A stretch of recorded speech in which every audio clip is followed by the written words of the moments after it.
खरा एत जोर हो सांग मैंने गाँव देखु कहीं ना समस्ते शोई पड़ती गोटे गाईटे आसिक बुलूची कौट शोब। हेलो एवरीवन, जय जगन्नाथ। स्वागत करुच्ची आपण मानक आउ गोटे नुआ फ्रेश ब्लॉग रे। सकाल देखुवे सुंदर परिवेश, सामने रहा पहाड़ और यहाँ अच्छे जंगल। बर्तमान तो आंब सीजन चलती आंब बगीचार बहुत बढ़िया बढ़िया आंब सब होती। आंब खाई खाई माने मनीष आउ इच्छा होनी आंब खाइबा। तो बहुत दिन है ब्लॉग मैं आनी नी। बहुत सारा भाई मैंने कमेंट कर तो जो मैंने मत बहुत भल पान से कमेंट कर भाई ब्लॉग कहीं आणुन। तो लॉन्ग वीडियो बहुत दिन आनी नी, तो किसी कारण थिला से वीडियो आसी नाला। तो फाइनली आपण भाई आज आपण ब्लॉग शूट कर आज ब्लॉग बहुत इंटरेस्टिंग हबार अच्छी। तो चलतु आज ब्लॉग स्टार्ट करवा सकाल सकाल जंगल एरिया रू। काली जमती वर्षा हो जाए, बहुत जोर वर्षा हो पारे काली सबुआड़े वर्षा हो कहीं बहुत सारा घड़घड़ी बिजुली सहित वर्षा काली प्रबल होती। तो ये सकाल सकाल ठंडा लगुच। तो सामने देख ए सुंदर पहाड़टा देख के बढ़िया लगुच। तो चलो आज ब्लॉग स्टार्ट करवा जंगल पहाड़। सामने जो आपण मैंने गछ देखुं यहाँ हूँ महुल गछ। तो ये तो महुल फुल कि फल किसी है सीजन पलैला कि महुल गछ यहाँ देखो बड़ गछटा अच्छी।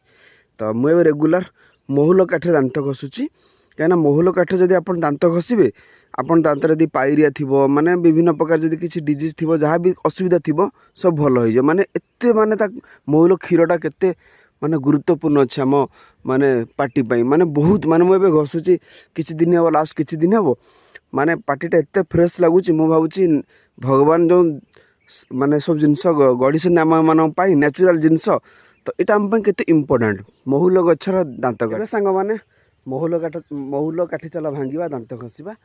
तो सामने देखो केते बड़ महुल गछ अच्छी। सामने से गोटे महुल गछ था, यहाँ बड़ महुल गछ अच्छी। तो ये महुल दांत काटी भांगा केमी भांगा से खाली मुझे देखे कौ पट रहा कौटा भांगिले ठीक हे। कल गोटे भांगी जो ओहली अच्छी छिड़ुनी कि छिड़ुनी। एवं सांग मैंने देखिए महुल काठी गोटे भंगाई। तो ये दांत घसवा भाई बहुत माने भल देहपाई। सकाळु सकाळु खिया आज देसी पखाड़ भात। खरा दिने पखाड़ भात खाइबा को बहुत बढ़िया। ओडिया घर जन्म यदि पखाड़ न खाइल ताला खरा दिने किसी लाभ ना। सामने अच्छा आदि बाबू। आज सांग मैंने बारी सब सफा हो देखिए ये सफा हो सब माने केमती निआ लगा जाइए। सामने गोटे लेंबू गछ अच्छी। यहाँ देखो केते सफा है। देख आम पुओ छोट पिला हेले काम करुना पुओ समस्ते सब काम करिया दरकार। घर को आसले सब काम करिया दरकार ना। देख आम छोट पुओ घर को आसले सब काम करुच्ची। केते सब बारिश असना होता सबूर आज सफा करा करा सब असना होता भाई केते सफा है। देख आ केते बड़ आंब गछ देखो बहुत पुराना गछ आंब गछ केते बड़ आंब गछ होता खोल देखो केते बड़ खोल हो गला। तो चलो ए तो निआ लगा लगी चलती कार्यक्रम। खरा प्रबल हो पुआ आमर ओले ओले हालिया हो गला। खरा प्रबल हो फिर भी ओलौची कही लेंबू गछ तलू सब देदे। बारीटा के आज सफा हो गला। आमर सामने रहा जंगल ए साइड देख के असना होता।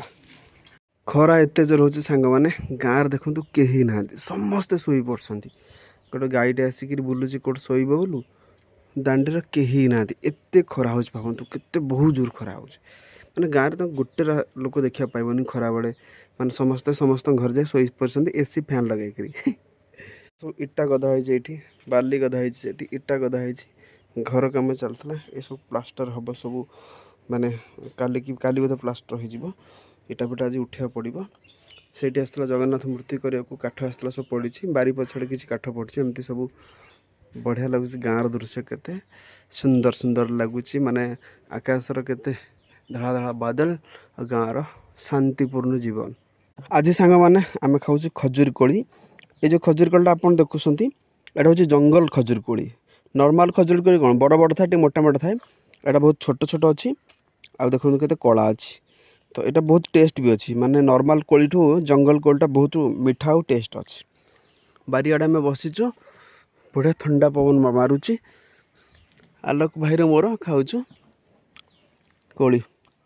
लास्ट बहुत दिन है ब्लॉग आपण अपलोड हो पारुनी। तो जेहेतु मुझे कम व्यस्त रही जाइए तो से आपण ब्लॉग आनी पारुनी। सकाल सकाल बस ये आम खजूरी कोली खाऊलु। तो मीठा खजूरी कोली भल लगुच खाइबा। तो आउ किसी दिन पर आउ गोटे दिन 2 दिन पर आपण ब्लॉग आसीଯିव आपण मैंने व्यस्त हुंतुनी तो किसी काम में व्यस्त थे 15 दिन है ब्लॉग आनी मत भी भल लगुनि ब्लॉग आनी बोलू तो निहाती भाव आपण ब्लॉग आसो कंटिन्यू हम तो किसी काम व्यस्त ब्लॉग आस